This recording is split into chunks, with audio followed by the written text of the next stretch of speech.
Chapter 32. Minho woke Thomas before dawn, motioning with a flashlight to follow him back to the homestead. Thomas easily shook off his morning grogginess, excited to begin his training. He crawled out from under his blanket and eagerly followed his teacher, winding his way through the crowd of gladers who slept on the lawn, their snores the only sign they weren't dead. The slightest glow of early morning illuminated the glade, turning everything dark blue and shadowed. Thomas had never seen the place look so peaceful. Finally, in a crooked cranny near a back corner of the homestead, Minho pulled out a key and opened up a shabby door leading to a small storage closet. Thomas felt a shiver of anticipation, wondering what was inside. He caught glimpses of ropes and chains and other odds and ends as Minho's flashlight crisscrossed the closet. Eventually, it fell on an open box full of running shoes. Thomas almost laughed. It seemed so ordinary. That's right. That right there is the number one supply we get, Minho announced. At least for us. They send new ones in the box every so often. If we had bad shoes, we'd have feet that look like freaking Mars. He bent over and rummaged through the pile. What size you wear? Size? Thomas thought for a second. I don't know. It was so odd sometimes, but he couldn't remember. He reached down and pulled off a shoe he'd worn since coming to the glade and took a look inside. 11. Geez, Shank, you got big feet. Minho stood up, holding a pair of sleek silver ones. It looks like I've got some. Man, we could go canoeing in these things. Those are fancy. Thomas took them and walked out of the closet to sit on the ground, eager to try them on. Minho grabbed a few more things before coming out to join him. Only runners and keepers get these, Minho said.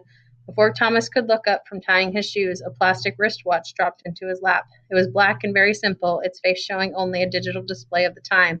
Put it on and never take it off. Your life might depend on it. Thomas was glad to have it.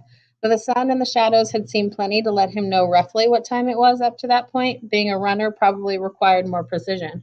He buckled the watch onto his wrist and then returned to fitting on his shoes. Minho continued talking. Here's a backpack, water bottles, lunch pack, some shorts and t-shirts, other stuff. He nudged Thomas, who looked up. Minho was holding out a couple of pairs of tightly cut underwear made from a shiny white material. These bad boys are what we call runny undies. Keep you, nice and comfy. Nice and comfy. Yeah, you know. Yeah, got it. Thomas took the underwear and other stuff. You guys really have this all thought out, don't you? Couple of years running your butt off every day, you figure out what you need and ask for it. He started stuffing things into his own backpack. Thomas was surprised. You mean you can make requests? Supplies you want? Why would the people who'd sent them here help so much?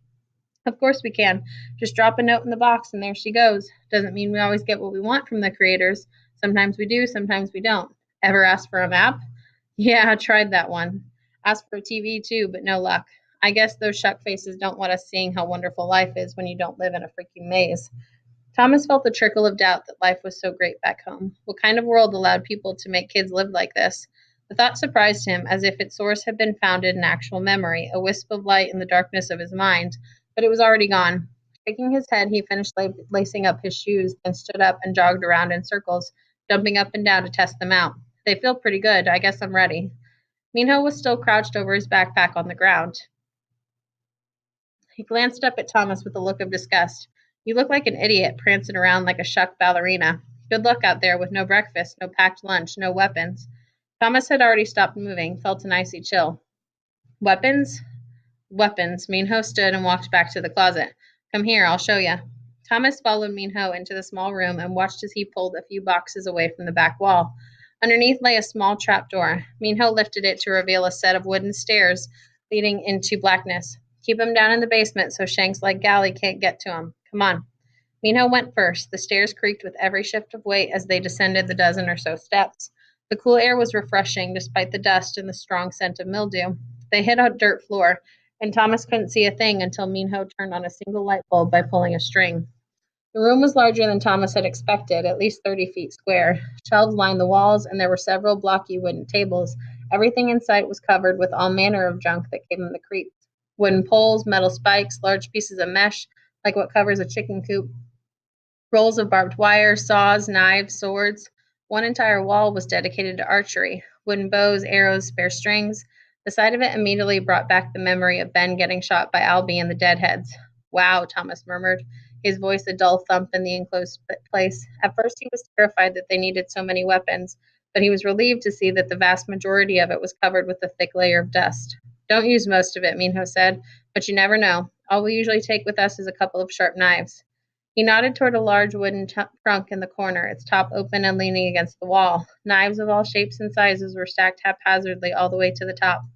Thomas just hoped the room was kept secret from most of the Gladers. Seems kind of dangerous to have all this stuff, he said. What if Ben had gotten down here right before he went nuts and attacked me? Minho pulled the keys out of his pocket and dangled them with a clickety clank. Only a few lucky toads have a set of these. Still, quit your belly aching and pick a couple. Make sure they're nice and sharp, then we'll go get breakfast and pack our lunch. I want to spend some time in the map room before we head out. Thomas was pumped to hear that. He'd been curious about the squat building ever since he'd first seen a runner go through its menacing door. He selected a short, silvery dagger with a rubber grip, then one with a long black blade. His excitement waned a little. Even though he knew perfectly well what lived out there, he still didn't want to think about why he needed weapons to go into the maze. A half hour later, fed and packed, they stood in front of the riveted metal door of the map room. Thomas was itching to go inside. Dawn had burst forth in all her glory, and Gladers milled about, readying for the day. Smells of frying bacon wafted through the air, Frypan and his crew trying to keep up with dozens of starving stomachs. Minho unlocked the door, cranked the wheel handle, spinning it until an audible click sounded from inside, then pulled. With a lurching squeal, the heavy metal slab swung open. After you, Minho said with a mocking bow. Thomas went in without saying anything. A cool fear mixed with an intense curiosity gripped him, and he had to remind himself to breathe. The dark room had a musty, wet smell laced with a deep, coppery scent so strong he could taste it. A distant, faded memory of sucking on pennies as a kid popped into his head. Minho hit a switch, and several rows of fluorescent lights flickered until they came on full strength, revealing the room in detail. Thomas was surprised at its simplicity. About 20 feet across, the map room had concrete walls bare of any decoration. A wooden table stood in the exact center, 8 chairs tucked in around it. Neatly stacked piles of paper and pencils lay about the table's surface, one for each chair. The only other items in the room were 8 trunks, just like the one containing the knives in the weapons basement. Closed, they were evenly spaced, 2 to a wall. Welcome to the map room, Minho said, as happy a place as you could ever visit. Thomas was slightly disappointed. He'd been expecting something more profound.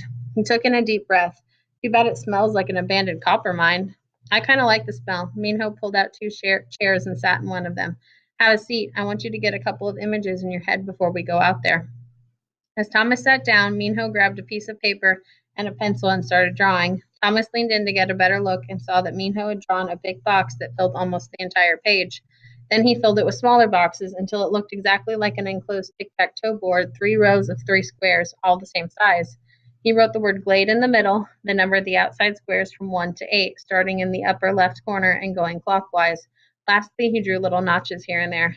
These are the doors. You know about the ones from the Glade, but there are 4 more out in the maze that lead to sections 1, 3, 5, and 7. They stay in the same spot, but the route there changes with the wall movements every night. He finished, then slid the paper out to rest in front of Thomas. Thomas picked it up, completely fascinated that the maze was so structured, and studied it as Minho kept talking. So we have the Glade surrounded by 8 sections, each one a completely self-contained square and unsolvable in the 2 years since we began this frickin' game. The only thing even approaching an exit is the cliff, and that ain't a very good one unless you like fall into a horrible death. Minho tapped the map. The walls move all over the Shuck place every evening, same time as our doors close shut. At least we think that's when, because we never really hear walls moving any other time. Thomas looked up, happy to be able to offer a piece of information. I didn't see anything move that night we got stuck out there. Those main corridors right outside the doors don't ever change. It's just the ones a little deeper out. Oh, Thomas returned to the crude map, trying to visualize the maze and set stone walls where Minho had penciled lines. We always have at least 8 runners, including the keeper, 1 for each section. It takes us a whole day to map out our area, hoping against hope there's an exit. Then we come back and draw it up, a separate page for each day. That's why those things are shucked full of maps. Thomas had a depressing and scary thought. Am I replacing someone? Did somebody get killed? Minho shook his head. No, we're just training you. Someone will probably want a break. Don't worry, it's been a while since a runner was killed. For some reason, that last statement worried Thomas, though he hoped it didn't show on his face. He pointed at section 3. So it takes you a whole day to run through these little squares? Hilarious. Minho stood and stepped over to the trunk right behind them, knelt down, then lifted the lid and rested it against the wall. Come here.